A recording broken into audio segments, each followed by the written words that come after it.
Good afternoon. This is Desmond from NextWaveSTEM. Just letting you know, I see you've got a couple of people who are here already. We will begin at 2 o'clock. So thanks for being early and on time at the same time, of course. We will be speaking with you soon.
Good afternoon, everybody.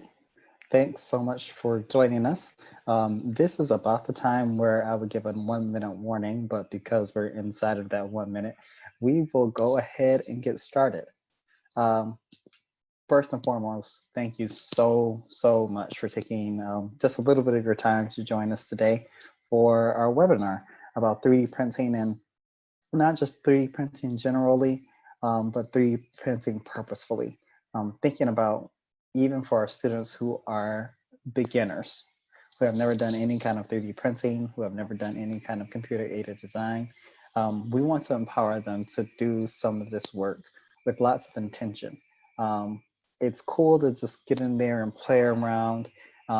It's something completely different to think about what we want to make, why, and how that's going to enrich not just our students' learning experiences, but the lives of people around them. And I'm really excited about the webinar today because what I think we'll find is that there are lots of really amazing things that students are able to do, even without having access to a 3D printer. It's going to be really fun. One thing that I love to do is to lay out the ground rules. First and foremost is that there will be, well, everybody will be muted throughout the course of the webinar. The chat is open. If you have a question, you can feel free to throw your question in the chat, and we'll make sure that the question is going to be answered. My colleague Segundi Chigani is on the line right now, also helping to moderate the chat. So if there's something that I miss, she'll make sure to be able to direct it my way. Secondly, and this is more a little bit of housekeeping, for our educators that are in Illinois, I know we've got a couple of people who are in California, some people down south in Georgia. For our Illinois educators, this webinar session will count towards PD hours. We will be giving you the ISB form that you submit to verify your professional development credits and the follow-up email. That follow-up email will also contain a copy of today's slide deck, as well as a link to access the recording. So if you've got any questions, if I'm speaking a little bit too fast, if you need me to reel it in, or if you just want to go back and cover something or see something that we've covered, you are more than welcome to access that link. And of course, if you've got any questions about anything, at all when it comes to 3D printing or NextWaveSTEM, you can feel free to reach out to me. My contact information should be available to everyone already, but I'll make sure to put that up in the last slide of today's presentation as well. So with all that being said, we will go ahead and get started. So a great place to begin is at the beginning. And for us, the beginning at NextWaveSTEM is thinking about the reason why we do what we do. Without focusing very much at all on what's on the slide, NextWaveSTEM, we are an education company that focuses on emerging technologies more than anything because we want to make sure our students don't get left behind. We understand that our world is facing some ridiculous challenges right now. Throw out the most recent one where many of our students are having to do remote learning or distance learning. And before that, we have massive problems of wealth inequality or really dramatic issues with carbon and what that's going to mean with respect to climate change. Or we could go a little bit more simple for those of us who are living in industrialized areas like Chicago: transit, waste disposal, clean water. All of these things are very pressing. And what we've seen throughout the course of not only the 20th century, but throughout human history is that technology has been both a creator of many of our problems, but more often than not becomes a huge part of the solution. We would love to see our students kind of move away from being consumers of technology to being producers of technologies. And we think that it's easy. It really is easy for students who are young, middle school, elementary school, young, to get hands-on with emerging technologies. But even more than that, we think that it's possible for our educators, our current crop of educators, to learn about emerging technologies and share that knowledge with students as well. That's where we support you. NextWaveSTEM, we are dedicated through our curricula, through our professional development, through training, by making equipment available, that we are able to allow you to become more successful teachers of emerging technology. Just got a really good question here. Can we use the recording with students? Absolutely. You'll have a link to the recording. The recording is not searchable. It's a YouTube link. If you want to use it in your classroom to help out with some concepts that you'll be using with your students, you are more than free. You were here. We don't have any problem with you taking a look at what we do in those recordings. Great question. So now that I've talked a little bit about why it is we do what we do, let's talk about what we want to cover in today's webinar. We have actually a decent amount to cover. If this is your first NextWaveSTEM webinar, this is a good one to be in. We're getting away a little bit from more of the nuts and bolts technical things that we're going to do, or that we would be able to do in our curricula with Tinkercad. And instead, we're going to be thinking about the bigger overarching why. How can we establish those real world connections to things that we're able to print for our students? Oftentimes, students will come to class and be thinking to themselves, okay, what am I ever going to do with this? We want to open up those possibilities for their students to eventually get to a point where they're really imagining on their own. The second thing we want to do is help our teachers, because we know not all of our educators are going to be STEM focused. We have educators here with us who are going to be focusing on social emotional learning. Some of our other teachers, you may be in the humanities, you may be a civics teacher. We want to talk about the ways that 3D printing can augment your students' learning with respect to other subject area.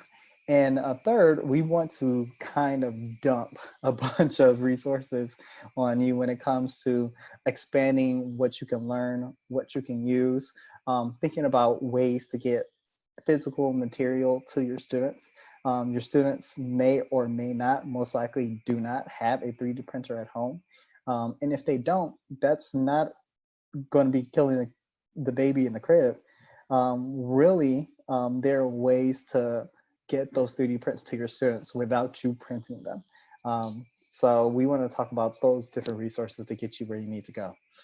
I'm really excited. So I'm just going to give it the old college try here and press on. And if at any time you have any questions, that chat is open. Okay. So before we do anything, we have to talk about the big fundamental questions. And the fundamental questions here come with making any object. This has not necessarily nothing to do with 3D printing, but this supersedes 3D printing. My professional training is in mechanical engineering. And one of the first things they teach you in engineering, if you are an engineer that's making a product, because engineers make two things. They make either products or they make processes. And if you make a product, if you're making a physical thing, you're taught to think to yourself and think with your team and think with your client and think about the end user. Some really key and fundamental questions. And these are things we want your students to consider as well. These are things that we want you to consider as a teacher when you're thinking about the resources that you want to bring to your students. In large part, this is designed to cut down on waste, but more than anything, we want to continue to make your students' learning meaningful. So the big question, or some of the big questions, how does this object make my life better? If I'm going to go through the hassle of 3D printing it, if I'm going to go through the hassle of designing it and downloading it, if I'm going to take the time and then allow my 3D printer to work for some amount of time. It could be as short as 15 minutes. It could be as long as multiple hours or multiple days where something has to be printed. I really have to think to myself, okay, how is it going to make my life better? But not just my life, how is it going to make others' lives better? Am I going to be 3D printing something that's great that just lives in my house, or is it going to have some kind of purpose, some kind of positive function outside of myself? What does this object teach me? And this is the really exciting part when we think about working through computer-aided design and 3D printing as educators. I could 3D print a fidget spinner, a really, really good 3D printed fidget spinner. And I had to think to myself, okay, I've got a fidget spinner now. What does this object teach me? Does it teach me how to work through my technical designing skills? Does it teach me something about the conservation of motion and the conservation of force? Does it become just another distraction? When we're designing, when we're choosing objects, when we are designing objects that we want to print, we want to make sure that we are printing something with the intention of teaching us some different skill sets and different modalities. Oh, we got a really good question here. Michelle just asked, how can I pique my students' interest even if they don't have a 3D printer? The quick answer to that is two parts. Simulation, which we'll get to a little bit later. And secondly, I'm going to refer you a little bit later on, augmented reality. The amazing thing about 3D printing is that it generates a file called an STL. And that STL is something that through the use of our smartphones and the progression of technology, we can visualize in the real world. I'm not going to get too far into the weeds because we demonstrated that actually in our last webinar, but Michelle, we're going to make sure that you get not just the link to today's webinar, but also a link to our webinar playlist. That way you can check out what that would actually look like. Really, really great question. After we consider these ideas, how does it make my life better? How does it make other people's lives better? What does the actual object teach me? What does the object help me learn? That gets into this great why question. We got two hows, two whats, and now this why. Why do I want to make it? I can answer these questions about what it does, how it's going to do it, but then this overarching question of why do I want it? Why do I want to learn about history? Why do I want to learn about mathematics? Why do I want to produce a fidget spinner? Why do I want to produce a N95 mask for people who are dealing with COVID-19? We have to be able to really guide our students and help our students make decisions about the whys. This not only cuts down on waste, but it really helps them work through the legitimate ethical questions of making things. And this is my personal opinion, and I believe it's correct, there is too much random junk in our world. We deserve a little bit better than producing things that don't mean anything. And I think our students know that, and I think that they can do amazing things and making meaningful work. So now I'll step down off my soapbox a little bit and we'll talk about real world connections. What exactly is it that we can do with our 3D printer that helps bring what students make out of the abstract into their real world everyday experiences? And at this point, I'm actually going to transition over from our slide deck to our 3D printing software.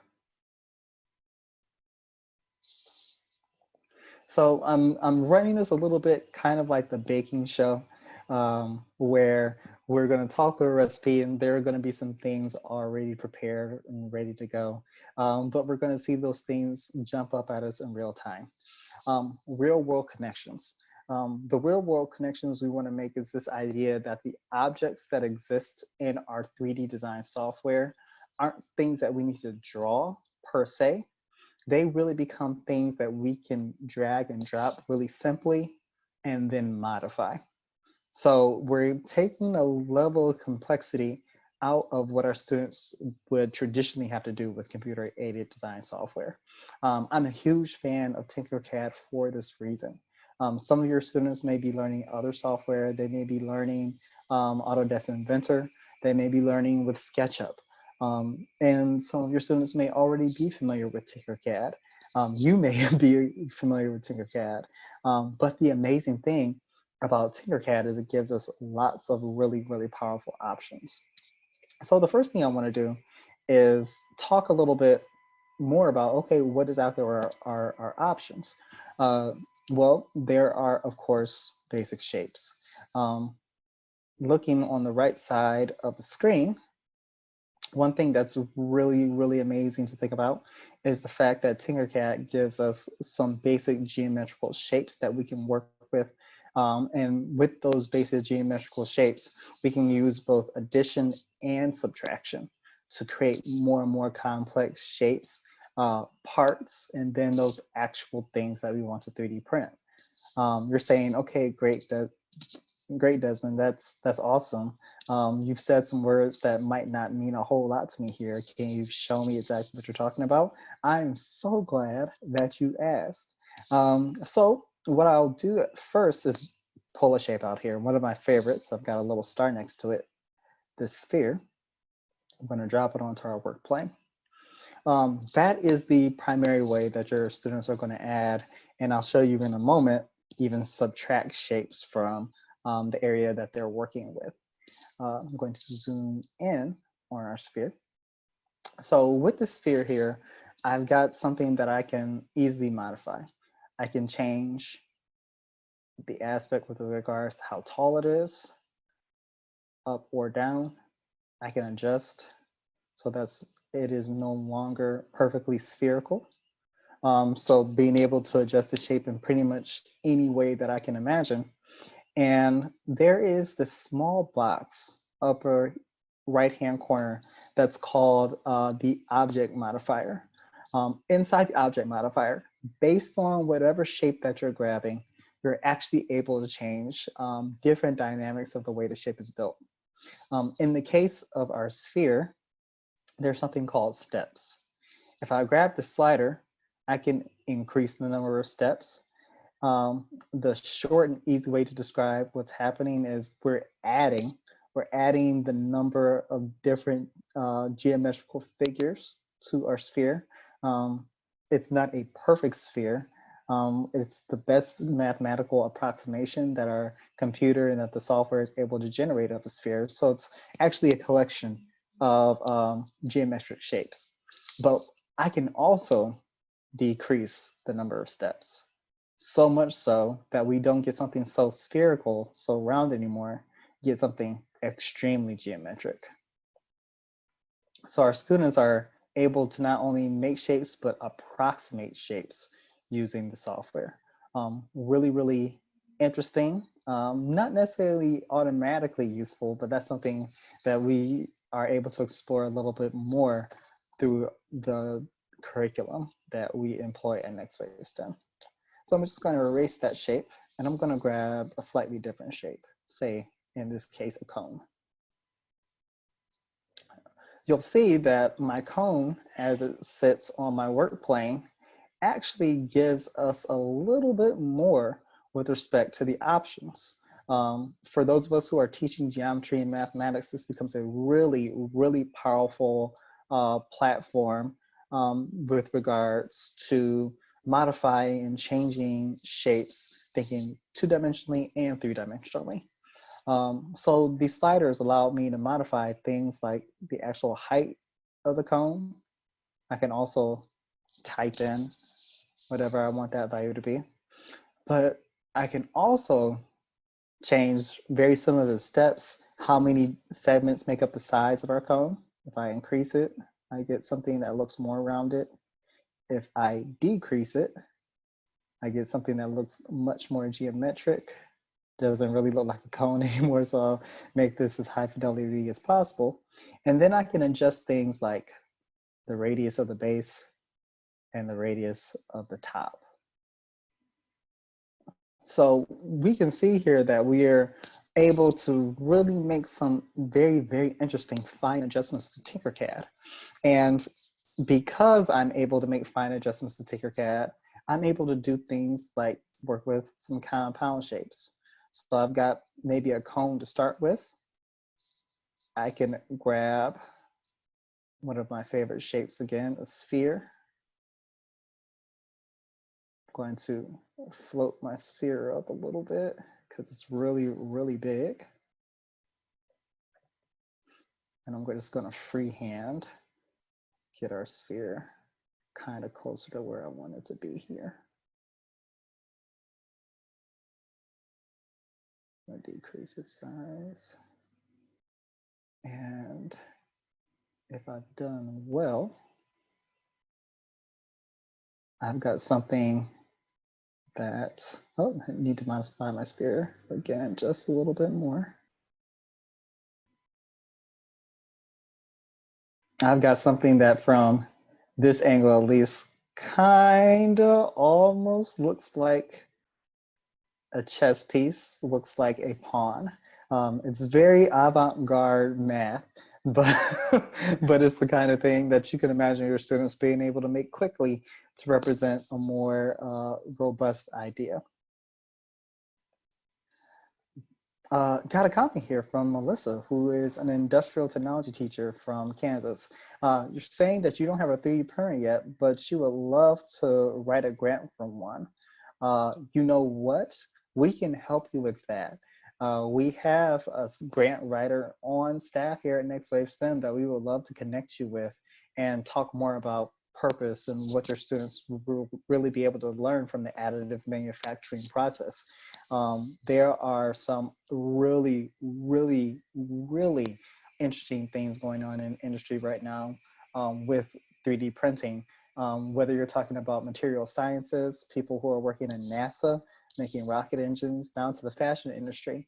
Adidas has, for the last 4 years, been making 3D printed midsoles for some of their shoes. And there are a bunch of other examples, so many that I can't name them all. So yes, Melissa, we're going to connect with you and have a little bit more of a robust conversation. So now that we've explored some of what our basic shapes can do, you might be thinking to yourself, okay, great, I have my basic shapes. Desmond, you kind of mentioned before that there's addition and subtraction. Yes, there is. If I grab this box and drag it out, I'm going to make my box a little bit bigger. I'm going to increase its size.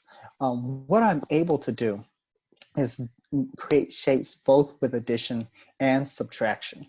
And that's going to be the main way that many of your students are going to be designing and making their shapes.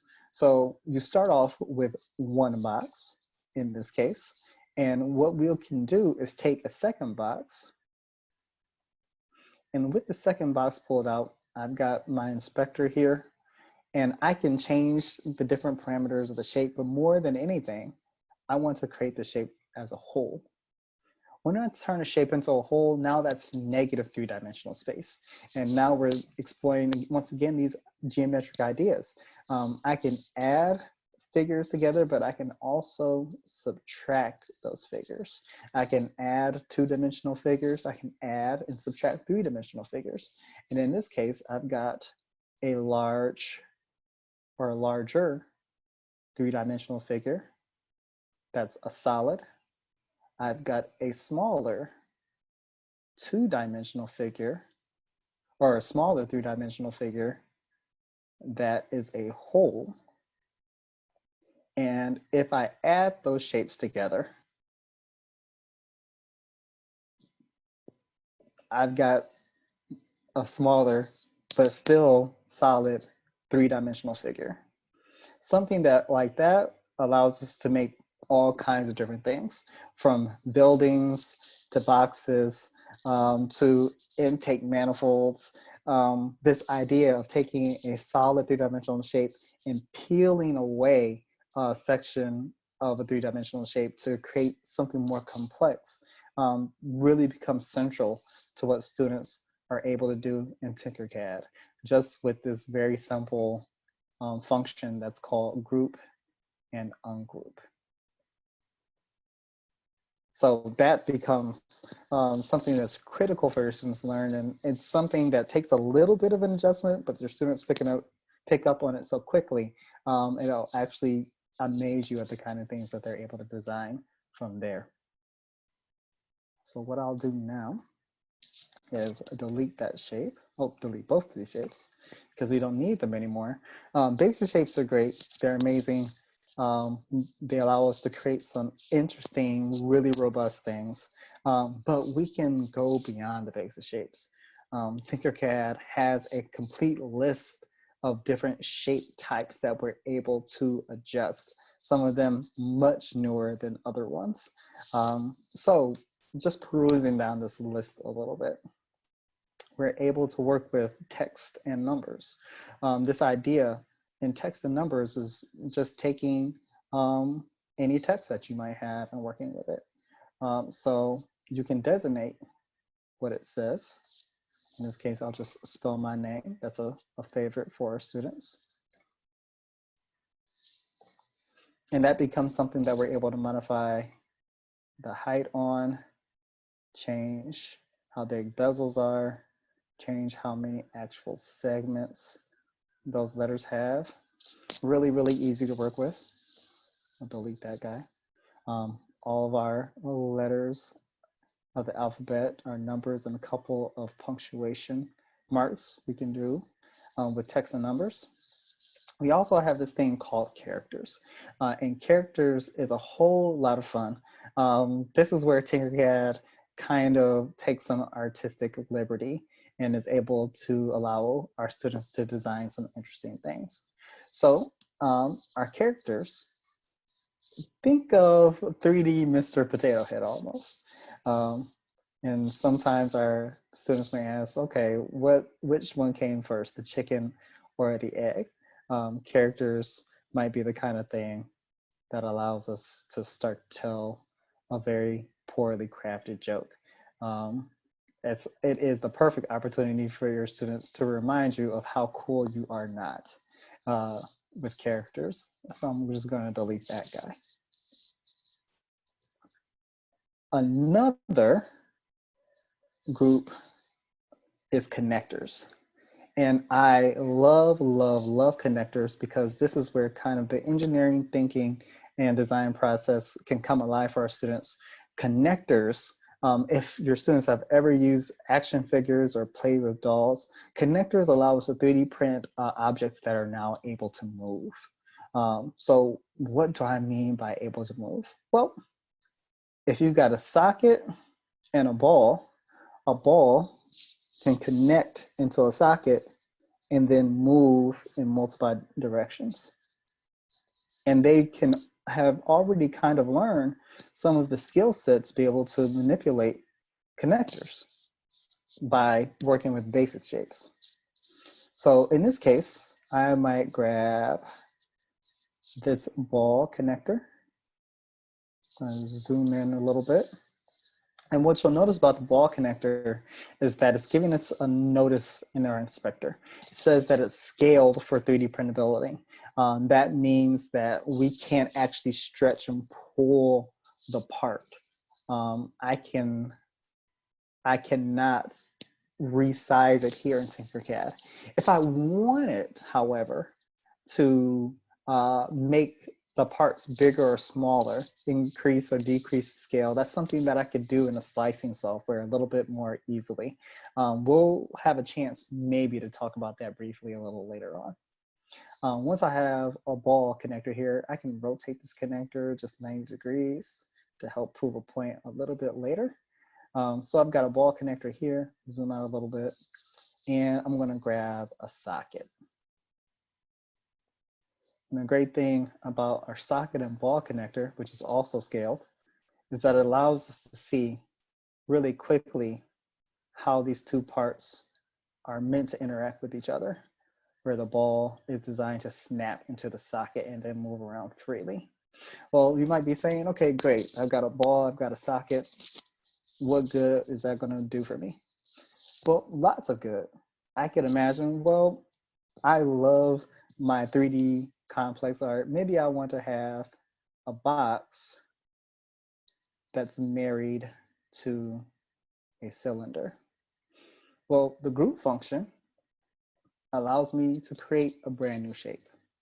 I can connect my box with my ball. I can connect my socket with my cylinder. And now this solid part and this solid part is now able to be printed on my 3D printer. And that's a really quick and dirty example of what I'm able to do with these two connectors, using some very, very basic shapes, but you can kind of imagine that we can take this to another level if our shapes aren't so basic. If we want to do something more opposable, or we can think of something that's much more purpose-driven, like a model. The ball and socket become really, really powerful for that. And the ball and socket are basic examples of the way connectors work. There are these other connectors, the seated ball, locking balls, for example, the vertical sockets, which is what it sounds like, a socket that's turned on the side, the holes for these things. So maybe you want to cut a connector into a shape and have it attached that way. And then there are even axles and hubs if you want to put wheels on objects coming off a 3D printer.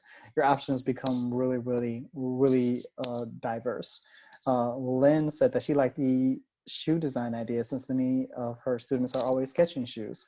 Yes, you can jump into this and do three-dimensional design for footwear or apparel.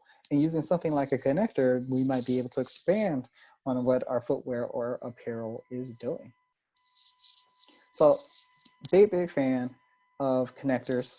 Tinkercad is also really doing great things in making partnerships.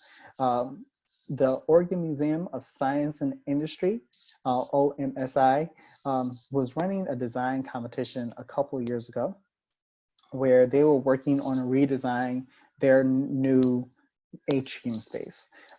They got together with some of their interns that were working for them over the course of the summer. I'm going to delete these shapes and go back to our starting place and work with them to actually add in actual furniture pieces. So 3D printing kind of grows out of our STEM space, and it can easily become something that jumps into architecture and interior design spaces. So kind of on the fly here, doing the best that I can. I'm going to build myself a couch. And I'm going to also throw in a small coffee table.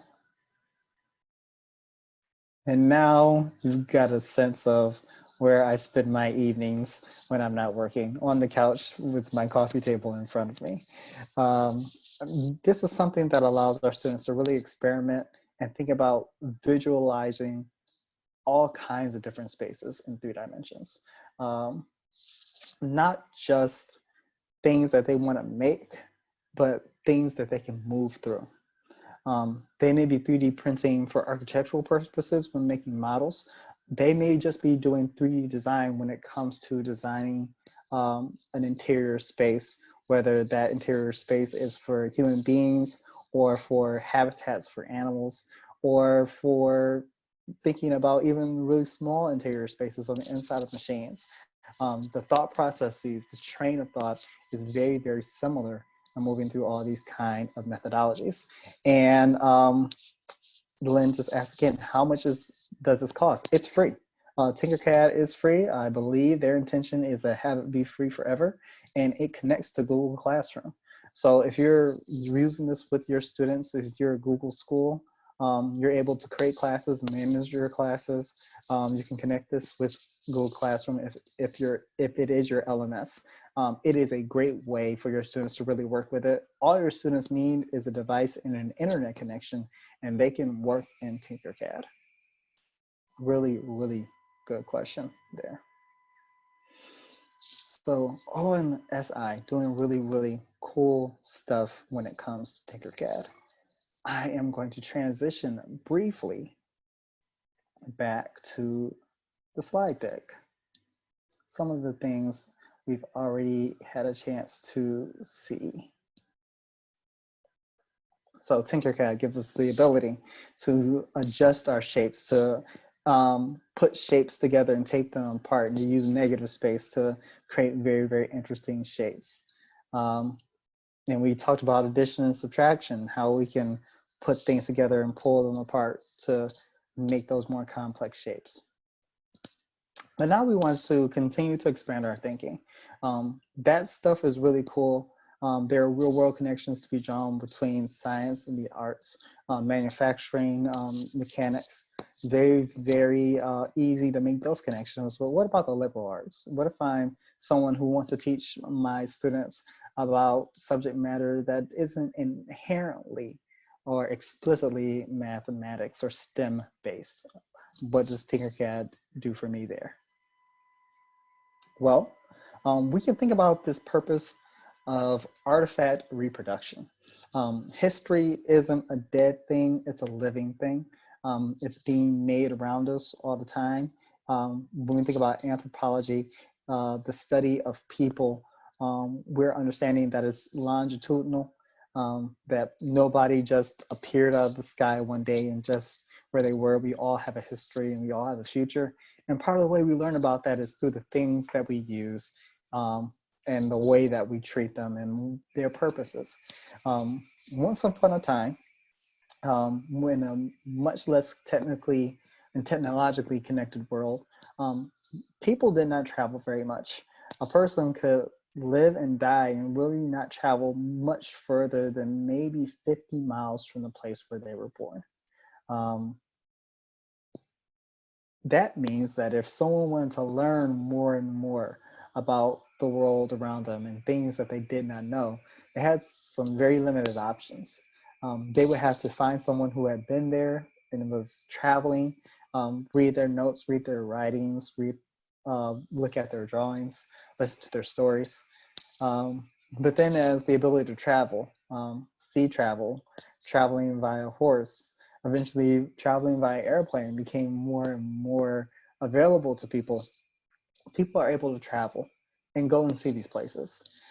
If I wanted to learn about Australia, yes, I could read a book, but maybe I get on a plane and go to Australia and talk to those people, learn their stories, see the objects that they use, see the things that people are building, see the way that they treat those objects over time. That ability to go and take that field trip, do the field study is huge, but presents an interesting ethical problem that we have not always gotten right. And that ethical problem is, what about those objects? What about those things that belong to people who are living there or don't belong to people who are living there or belong to people who are no longer living here, who have long since passed away? What about those objects? And then someone came up with the idea of the museum. We're going to take that object and take it back with us. We know that there are people who are still not able to travel, might not have the same resources that we have to come visit these places.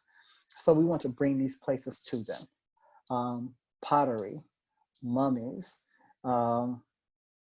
animals, all kinds of different artifacts end up coming back with us from these places.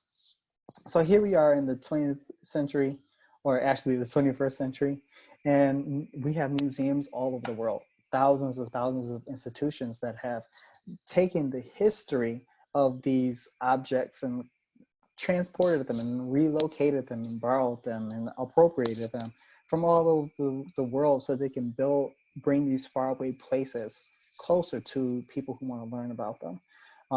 The question becomes, okay, is that ethical and is that even accessible?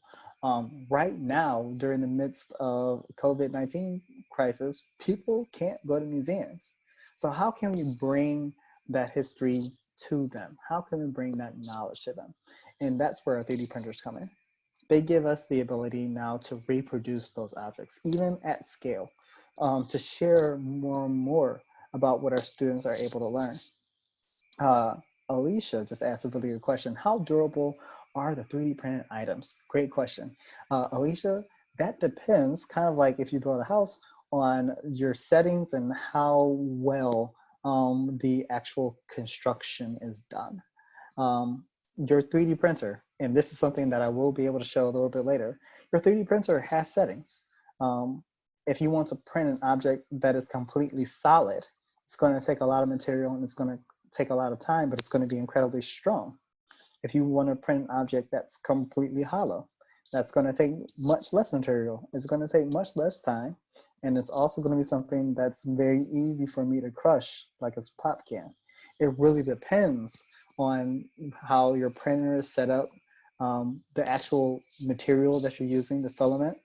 The standard 98% of the time with your students that you're going to work with in terms of filament, PLA, is it's actually polylactic acid. It's a plastic that's made out of corn syrup. It actually smells like maple syrup as it's going through your printer. That stuff is biodegradable and non-toxic, and it's pretty strong. But it really does come down to what you're making and your settings. If I try to 3D print a very slim line of thread, I'm going to get that, but it's also going to be something that can snap really, really easily. Great question. So artifact reproduction becomes this really, really powerful thing that we're able to do with a 3D printer. We can take real world objects, make facsimiles for our students to be able to print, to use, to feel, examine, and make some learning conjectures about. So at this point, I'm actually going to transition back to Tinkercad so that we can see what that's going to look like in the real world. Tinkercad has the shapes that we're able to work with, but we also have the ability to work in the section that's called shape generators and printables. And I'm going to start to accelerate here because I see that our time is running down quite quickly. Shape generators. This really gets into the technical abilities of our students to build and make things. I mentioned before that I am an engineer by training. So one of the fun things I learned about was springs. I can grab a spring out here and automatically my inspector is giving me a bunch of different options for how I'm going to change the springs. Grab the offset and adjust that. I can change how coiled or uncoiled that spring is. I can add and subtract the number of rotations in that spring. And I can change the inside and outside radii of that spring, making something that's quite usable or quite unusable. If I were an automotive engineer looking to define ways of designing a new suspension component, the shape generator would be perfect for that. And all these other generators are things that we're able to actually use computer code to either build ourselves or the computer code of other programmers to help us build really complex geometric shapes and geometric ideas. So now that I've talked about shape generators, I can actually jump now to what we want to talk about, which is our printable objects. Tinkercad has partnered with the Smithsonian Institute in Washington, D.C., and they've done high quality 3D scans of some of their artifacts. So if your students can't get to Washington, D.C., if they can't get up the street to a museum, if they want to learn a little bit more about aeronautical history, I can drag out a copy of the Bell X1 the first American aircraft to fly at supersonic speed. And that's something that our students are able to now look at and think about the history of the design of this aircraft, to think about its shape, to compare it to other aircraft and things that were going on in aeronautics history. Kind of in a similar time period to when NASA was established, and a few years later built the command module that went on the lunar missions. And there are a bunch of different kind of options when it comes to the different objects that are available.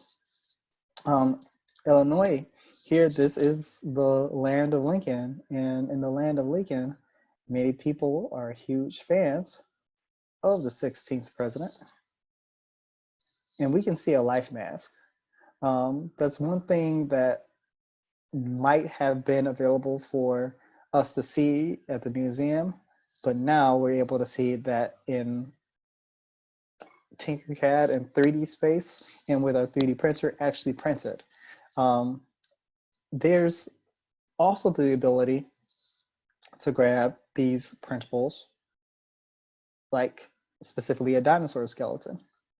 If I'm talking about ancient history, much more ancient history, this model is actually got connectors built into it so that I can pull out multiple shapes and eventually connect them together for a 3D printed model. But the ability for our students to take these shapes and modify these shapes becomes a really, really powerful learning experience and opportunity. If I take this dinosaur skull, I'm just going to focus on the skull a little bit. And let's say I take this skull and I can tell right away that this is a meat-eating dinosaur. I've got a carnivore because of the way the actual teeth are shaped. Well, what if I want to take this dinosaur and make him an herbivore? Well, I need to make those teeth much flatter. And if I grab a box that's a hole,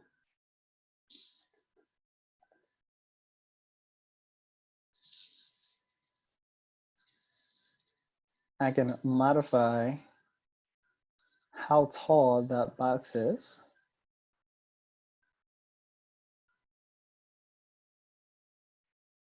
Say we'll set it here. Slide that box back a little bit more. And now I've got positive space and negative space. I can join shapes. It's going to take a little bit of work, a little bit of time to do some work here. And then what we see, it's not a perfect job, but the skull of my dinosaur now has flat teeth at the bottom. So the ability to modify those shapes becomes a really, really powerful learning tool. And delete all my shapes here. We had a question as I was kind of going here. Is it possible to get a list of the materials to use when making the models? I really like this one implemented in school. Yes, we can get you a list of those materials. They are really relatively low cost. And by relatively, I'm going to talk about that a little bit later on, in fact, in the next few minutes. So I'm going to jump back into the slideshow here because we have this big question of resources. Where can I go? I know what I can do. I know the connections that I can make. Either I'm teaching STEM or I'm not, I'm teaching something else. What am I going to be able to use here? Well, the first thing, of course, is the idea of libraries. A library is exactly what it sounds like. It's a place to be able to go and find materials. Tinkercad, Thingiverse, My Mini Library, Instructables, they all have objects that are not native to Tinkercad that you can actually import to Tinkercad. In fact, I'm going to change my share a little bit. If, for example, I was to go to Thingiverse right now.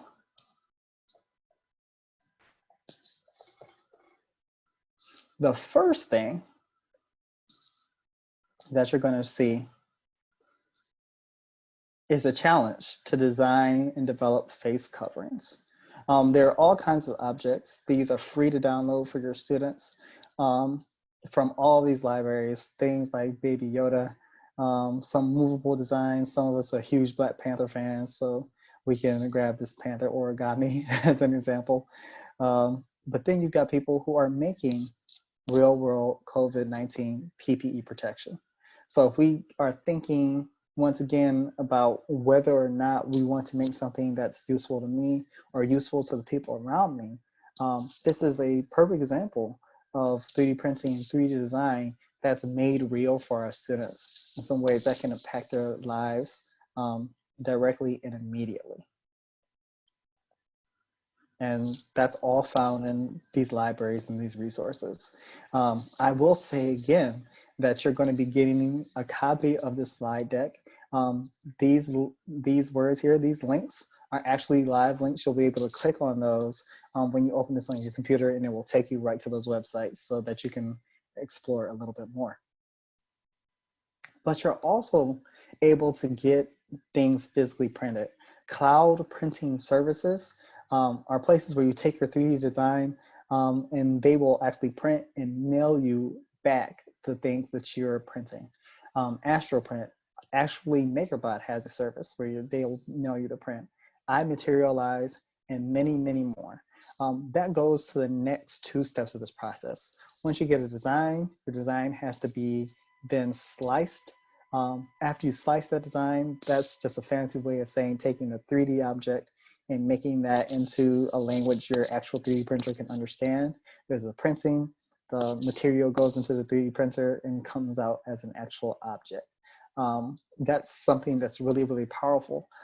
Something that we talked about previously was slicing in one of our other webinars. Slices are free. They're free software that your students are able to download. In some cases like AstroPrint, you can use them in the cloud as well, just as easily as you would Tinkercad. I'm running down, so I'll show you a slicer called Cura that I use all the time. Really, really simple. It's set up for a 3D printer that we use in our office. Cura, I can download, I can import any design that I've been working with lately. In this case, I've got a model of the Sears Tower since we are based here in Chicago, so we have to represent. Cura, if you look in the lower right-hand corner, actually gives a time estimate. Says that it's going to take about 2 hours and 12 minutes on my 3D printer for this object to come out. It tells me how much material I'm going to use. The PLA comes in spools, so if you spool off 1.8 meters and about 15 grams of material, it's going to print out my design. And then if I go to the X-ray view, well, actually, if I go to the layer view, it's going to do a little bit of mathematics to process the layers. And I can actually, if I zoom really close in, see a simulation of the object being designed and built in not quite real time, but actually sped up time.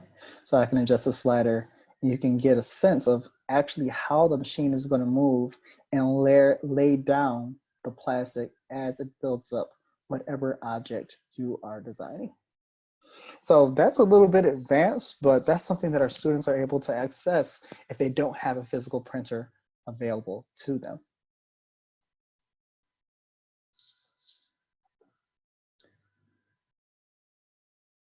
So we love 3D printing. We want to connect you with this technology. We want to connect your students to this technology.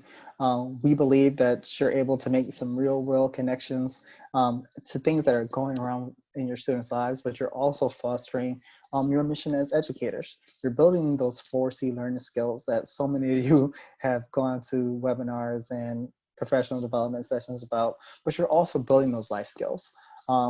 You're learning what to do when things don't go exactly as they should go, which can happen sometimes in 3D printing. And you're building up the skills in the next generation science standards that some of your students are going to be evaluated on. More than anything, we want to keep students competitive in a changing job market. This is not beyond any of your students. This is something that they can grow into, and we can see just by current events, it's going to be an extremely in-demand skill for students of all types to have. So we've talked about a lot, kind of hit you with a fire hose here. And we've got a couple minutes left. The big question is now at this point is what's next? Well, first, we want you to expand, grow with us, learn some more, and we're going to make some resources available to you to be able to do that. In the follow-up email that you will be receiving by the end of business today, in addition to getting a copy of the slide deck for this webinar, the link to the recording, as well as resources for logging your professional development in Illinois, you will also get a link to access our curriculum for free. Go in there and see what we've got. Learn what you can. Tinkercad is free. All you need is an internet connection. Play in Tinkercad and run through some of the lessons. Let us know what's really working and what's not. We would love to connect with you and think about how we can continue to expand what you're doing. Sign up for more professional development sessions. We are in a groove with professional development since the world kind of turned on its ear back in March. We have professional developments lined and scheduled through the first week of July. We're going right up into the holiday, and we may be going beyond that. There's much more for us to learn, and we love to be able to share that with you. Connect with us on social media as well. That's me. Hi, I'm Desmond Martin, Desmond at NextWaveSTEM. We are on Twitter, we're on LinkedIn, we are on Instagram, and we are on Facebook. I'm going to continue to try to delegate TikTok to somebody. We don't have one yet. I've never made a TikTok, so I'm going to leave that to someone much more interested in social media to deal with. But in all seriousness, we love questions. We love engagement, and we would love to talk with you. However it is you like to talk. But we also want to let you know that NextWaveSTEM is doing distance and remote learning. It is really, really important that our students have the opportunity to continue to learn and learn in a hands-on way. We know that can be difficult. We know that it's really hard to get students access to equipment, that there are lots of prohibiting factors. We are conducting courses with and without the equipment, dealing with robotics, with 3D printing and design, and with drone technology. There's going to be a little link here in this button that actually works. If you click on that button, it will take you to our page to get some more information and get you signed up. Or of course, you can just reach out to either myself or my colleague Segundi to learn some more. So I know that was a lot. I'm hopeful that it was really, really beneficial. And with a couple of minutes that we have left, I do want to leave the floor open for anyone who has any questions. A lot of you have gotten some really good questions so far. And thanks to Segundi for connecting by dropping our email addresses in the chat.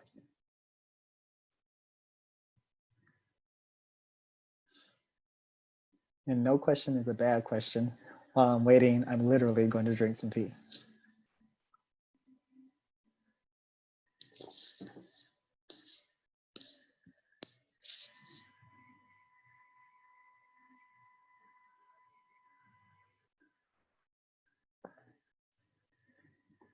Well, it's a little bit quiet out there on the line. So we thank you. We appreciate you. We hope that you're able to take this technology and run with it.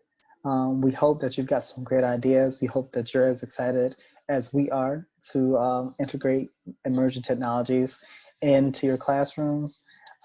If you've got any questions at all, don't hesitate to reach out to us. You should be expecting an email from us really soon.